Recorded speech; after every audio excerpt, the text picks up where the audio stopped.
In this tutorial, I'd like to show you how to make a reversible bracelet in bead crochet using only the three most basic crochet stitches: single crochet, chain stitch, and slip stitch.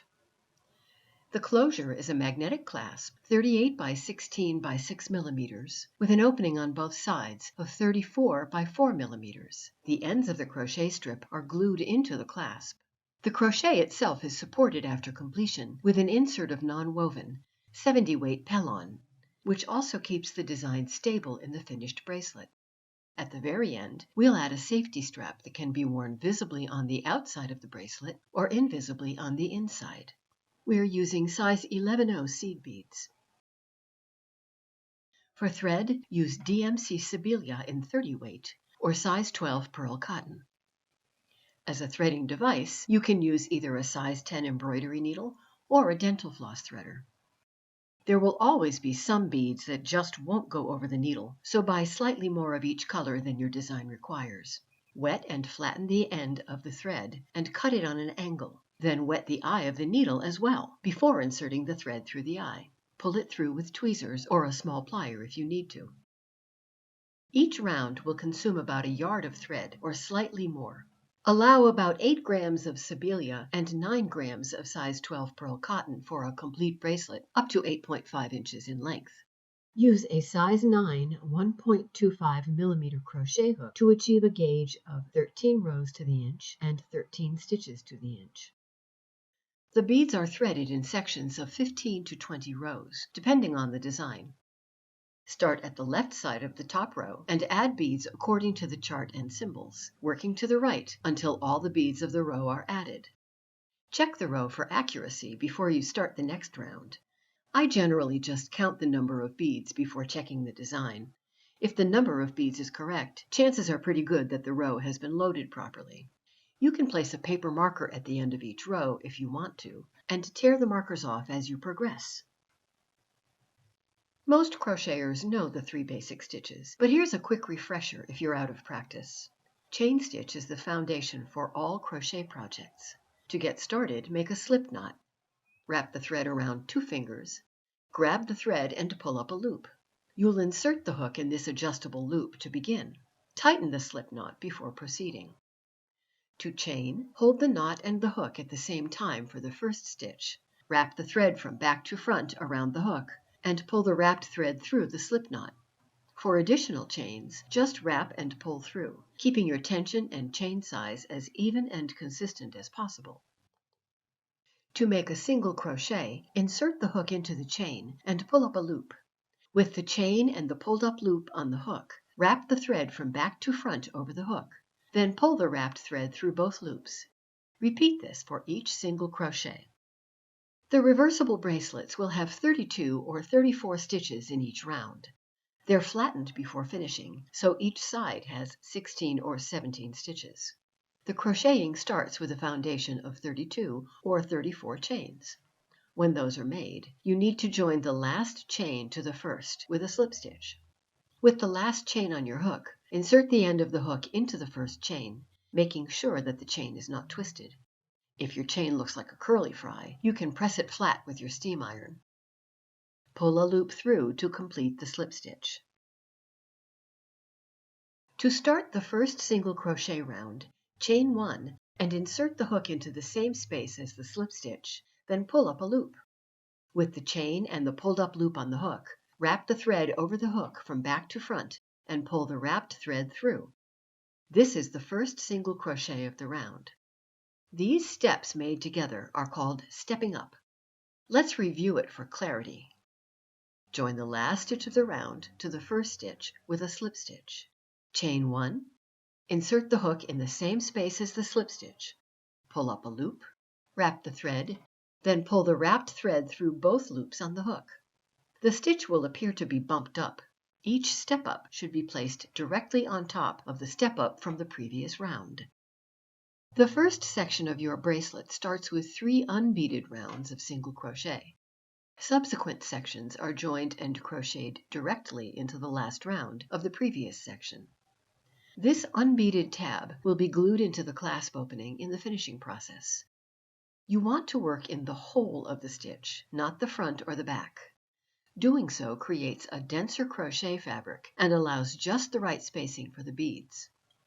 Once these 3 unbeaded rounds are complete, you'll start the beaded crochet of section 1. The first bead of each round is added within the step-up.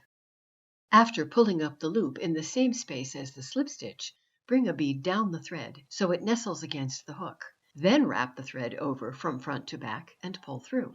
The bead will be caught within the stitch on the outside of the work. All the beads will face away from you as you crochet.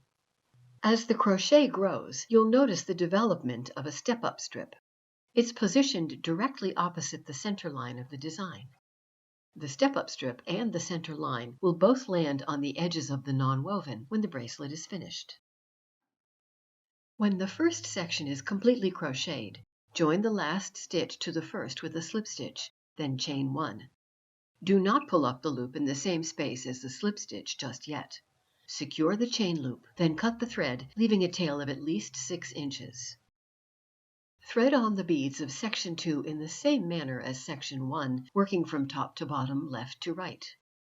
I like to cross out each row as I complete it, so I can keep track of where I am in the threading, but make sure to make a copy of your design if you want to stitch it again. When the section is completely threaded, pull out about 10 inches of thread. Put the hook through the chain stitch on the completed section, and now insert the hook into the same space as the slip stitch. Pull up a loop of thread from the newly threaded section, bring a bead down the thread, wrap the thread, then pull the wrapped thread through both loops to complete the first stitch of the new section. Adjust the thread tails if necessary to make a neat stitch before proceeding. Catch both thread tails in the second beaded single crochet, then catch either one in the third beaded single crochet. After a couple of rounds, secure the thread tails of the joining by burying them within the fibers of the crochet. Never run the needle through the hole of a bead when burying thread tails. It will distort the work. Keep crocheting, threading, and joining sections until the length of the beaded portion of the crocheted strip is about 1/4 inch shorter than your wrist circumference. When the clasp is added, the bracelet will fit neatly with just a bit of ease for comfort. Push any remaining threaded beads down the thread and crochet 3 unbeaded rounds to form the other tab. Join the last stitch of the round to the first with a slip stitch, then, leaving a 12-inch tail, cut the thread and pull it through the last loop. The crochet strip is complete. The crochet strip may be a bit distorted, but you can adjust it when the non-woven strip is added, so the rows are straight and consistent. Cut the non-woven slightly narrower than the beaded crochet strip and about a 1/2 inch longer. Fold the non-woven a little and work it through the interior of the strip until the cut end of the non-woven is about halfway through the unbeaded tab. Using the thread tail from that end, secure the non-woven in this position. At the other end, push the crochet back on the non-woven and trim the non-woven so it will land in the same position on this end, about halfway through the unbeaded tab. You may need to trim it a couple of times to get it just right. Adjust the edges of the crocheted tube so the step-up strip and the center line land on the cut edges of the non-woven on both sides of the bracelet. When you're satisfied with the positioning, secure the second tab end as well. We add edge beads for 2 reasons. First, to hide the step-up strip, and second, to secure the strip neatly on the non-woven. As you progress with edge beads, stitch into the non-woven after every few additions to stabilize the crochet on the non-woven. Add the same edging on the center line space between the beads. Secure and trim any leftover thread tails. Put the 2 sides of the clasp together so they are correctly positioned. Fill the openings of the clasp half full of glue. Insert either tab end into one side of the clasp. Separate the clasp parts, then insert the other tab end into the other clasp part, making sure you don't change the positioning. Place the glued bracelet on a piece of wax paper and allow it to dry. You'll need to babysit the glued clasp parts for the first half hour or so to make sure the last row of beads is close enough to the edge of the clasp. Make sure to check both sides on both ends of the bracelet as it dries. You really should allow this to dry overnight, at a minimum 12 hours, before you wear it. To create the safety strap, and I recommend you do this because magnetic clasps really love cash registers and door handles, Secure a new doubled thread on either end, very close to the clasp, in the center line or the step-up strip. Make sure the clasp is closed. Pick up 33 or 34 beads and run the needle into the other end of the bracelet so the strap runs diagonally across the closed clasp. Secure the beaded thread invisibly within the fibers of the crochet and trim it. Nice job! This is Ann Benson. Thanks for joining me, and please join me again soon.